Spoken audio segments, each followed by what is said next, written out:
Hello guys, welcome back to Dharma Geosphere. After the Greek and the Roman contributions to geography, today we'll interact and understand how the Arab geographers contributed to geography. But before we go on to the contribution of Arab geographers, there was an intervening period between the Greeks and Arabs, that is the period of the Dark Ages, or what is commonly called as the Middle Ages. So please do not get carried away and read history during the Middle Ages. Just confine yourself to the development of geography during this time. So it was during the 5th century, we see that the Roman Empire started disintegrating. The central administration got weakened, and all the territories which were unified earlier as a Roman Empire got disintegrated as independent and individual territories. Because of this, the trade and commerce decreased. Because of the decrease in trade and commerce, the geographical horizons also slowly got decreased. And it was also an impression was given at that time that there is no need to read anything beyond the holy scriptures or their holy books, and in fact anything which was considered over and above the holy books was considered perverse and was straight away totally rejected. So under these conditions, the science could not flourish or even develop, and therefore it also had an immediate impact on geography as well, and the horizons of geography also become much narrower, and there was hardly any scope for the development of geography. In fact, the scientific concepts and the contributions which were so eloquently made by the Greeks were also got reshaped to suit the needs of those holy scriptures and the truths of that so-called gospels written in those holy books. For example, the earth, which was considered round and circular, and along with evidences, was recast as to be and taken as a flat disc with Jerusalem in its center. So this is how even the well laid down and proven theories which the Greeks had very well established again came back to a grinding halt and did not move further as far as the scientific knowledge was concerned. So in fact, this period was one of the darkest phases for any development of developments in the scientific field, and so it also affected geography. So in order to regain the Jerusalem, because the Muslims had stopped the overland routes to reach Jerusalem via Syria and Turkey. The Christian Europeans did not have any option to regain the glory of Jerusalem. And so they started organizing military crusades, and these military crusades, almost about there were 8 to 10 military crusades against the Muslims, Muslim warriors, to regain the glory of Jerusalem back. But the spin-off of these so-called religious crusades was that the Europeans from different parts of the country rallied at one point from different places, and after participating in the crusades, they went back. And when they went back, they went back with a lot of knowledge about new lands, new places, and new people and their cultures and social beliefs, etc.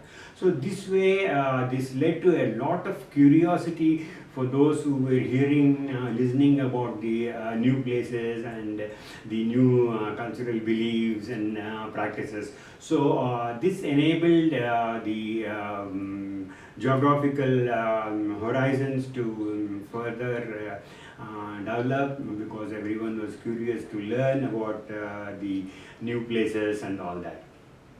So there was also one more dimension or an angle to this, the way the scientific developments further increased. During this time, Muslims also closed the route to India and beyond. Which the earlier this route was being used by the European Christians to come and do the spice trade and sugar. In fact, the spice trade was flourished in such a way, so much so that it's told that almost 3000% of profit they were getting. So this profitable trade which they had earlier was now stopped by the Muslims, and so the Christian Europeans had no other option but to look for new places or new routes. So this indirectly also benefited geography, because new expeditions, alternate routes to reach India and Asia were being looked at, and that's how further it led to the age of exploration and all that, which we will converse in the next class. Apart from this, as the decline of Roman Empire was happening, and also the grinding halt of all the scientific advancement stopped. This is the time when the Islam was in its ascendancy, and it's almost reached its peak during the term of Prophet Muhammad. Prophet Muhammad brought in all the varying factions and tribal feuds of various Muslim territories and lands, all of them together into one single unit and one single religion, which is following the same religious practices and beliefs, and that was in Islam. So this adherence to the common set of beliefs and religious ideas led the Muslims to a desire to spread Islam beyond the horizons of Arabia, and they wanted to take it to the nook and corner of the world and spread this commonality of the religious beliefs in the Islam. One more factor that also led the development of geography in the Arab world was the Qibla. Qibla is the direction of sitting and praying, which is located in Mecca in Saudi Arabia, where all the Muslim population look up to for sitting and praying or doing their daily ritual prayers of 5 times, what is called as Salat. So this also indirectly helped the Arabs develop the sense of direction and also involve various geographical places, etc.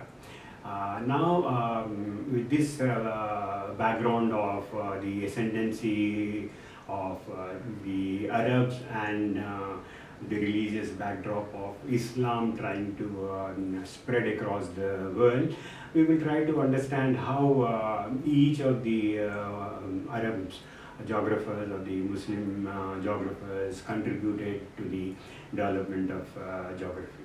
I'll give you a small presentation of each of these Muslim geographers and how they have contributed. So now we'll see the contribution of each of the Arab geographers. So there are quite a few Arab geographers, and previously there were questions on the contribution of Arab geographers in your optional paper 1. They in fact asked about Al-Biruni contribution also separately. So this can be a very important topic for your optional subject.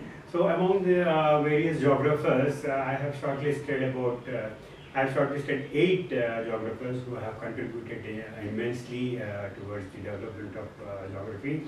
One was Al-Khwarizmi, and then Al-Muqaddasi, there was Al-Biruni. This Al-Biruni is very important because there were quite a few questions in the previous year.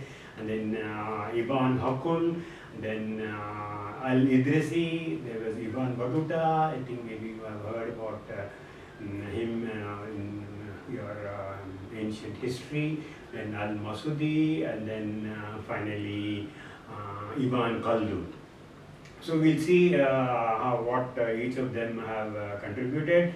As I've already said, Muslims' great concern for geography originated with their Islam religion, and as Islam requires that each Muslim to have at least enough knowledge of geography to know the direction of Qibla. As you can see here, this is the Qibla in Mecca, Saudi Arabia. Then pilgrimage as well as commerce in the vast Muslim empire, ever expanding Muslim empire, also needed communication for trade and even for other purposes. So that also spread the knowledge of geography. And from the beginning of the 7th century, the knowledge of geography was equally growing in the spread of Islam. So it was concurrent with the spread of Islam. Geography also grew up in and around Arabia and other neighboring lands. So Al-Khwarizmi, his major work is Kitab Suratul Ard, is a book on the appearance of the earth, or the image of the earth as they visualized. He also corrected Tomi's overestimate of the length of the Mediterranean Sea. So he actually went there, saw to it, and he correctly measured it and made it more realistic measurement of the Mediterranean Sea. He also depicted the Atlantic and the Indian Ocean to be open bodies of water and not landlocked, surrounded by the land on all sides, as depicted by Tomi. Then Al-Muqaddasi, he was the first geographer to produce the color maps, as we see here, all the colors of sea and sky in blue, and vegetation in green and brown, and the rocks and all that which we see in the atlases is actually the originator was Al-Muqaddasi.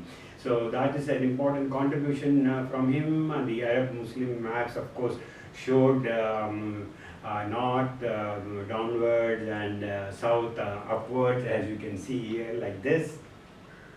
Then this Al-Biruni. Al-Biruni is regarded as father of geodesy. Geodesy is about the moving celestial objects. This is a very important contribution because this took geography ahead by leaps and bounds, because he merged the geodesy, or the moving of celestial objects of the universe and the astronomy, and calculating the distances between the various celestial bodies. It was an immense contribution towards geography.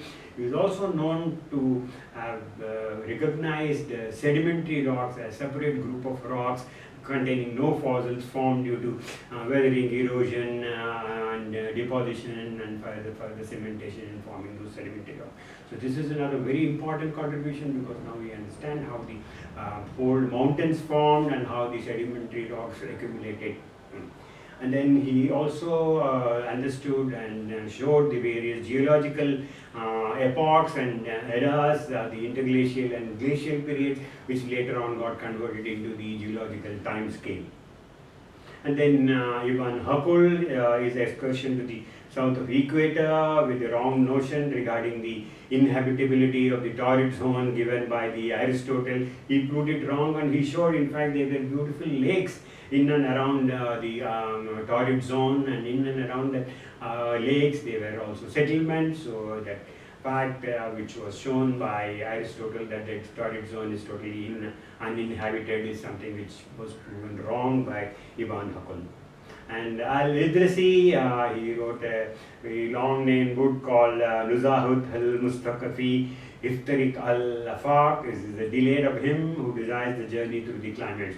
So he brought in an encyclopedia of various climates, not only which were observed in and around the Arabia, but in the entire world, the entire climate zones, which later we see the climate classification and Köppen and all that actually originated from Al-Idrisi, who made an encyclopedia of all the climates which he observed and depicted the various climates region-wise. Then it was Ibn Battuta, who was a great medieval traveler, who is known to have visited all the Muslim lands ruled by them, and his Rihala, or a travelogue of various lands which he had visited. Almost all the lands which were ruled by Muslims he visited, and he wrote in length about them and described very well. So this Rihala, a very famous travelogue, it was called Rihala, My Travels. Then Al-Masudi, he has recorded America across the ocean. In his famous map, refers to as the unknown land 600 years before Columbus. Though Columbus is by accidentally discovered America, here is one person who had already thought of a profile like America much before that. So this is what Al-Masudi has contributed. Then you have Ibn Hakur, his excursion to the equator. Of course, this we have already discussed. And then Ibn Khaldun's main book was Muqaddimah, and that was an introduction to history, which also deals with the human society and natural environment. So here is the first Arab geographer who built in the relation between man and environment, and he deals with that in great detail. And one of the important points he has said that the density of population in the northern hemisphere is much more than in the southern hemisphere, and also the population along the equator was quite thin, but as we move away from the equator, there was a greater concentration of population up to a latitude of 66 degrees. So that is all, guys, about these great 8 Arab geographers and their contribution. Please also go through the all the 3 textbooks I have suggested and make detailed notes. But here is a quick glance, or in a nutshell, what is as a first cut. You should understand these 8 Arab geographers and what they have contributed. So we'll continue this video series. In the next series, I'll be discussing with you on the age of exploration. That's a very interesting topic, and likely an unexpected topic for 2020 exam. So stay safe, stay well, and please keep up that passion alive when you are reading geography optional, because that is what is going to take you to the top ranks. So I'll be continuously interacting with you with the same kind of passion, and try to inculcate that passion of reading books, the geography books, so that you get that extra edge and that extra mark to come into top ranks. So see you guys in my next video, and bye.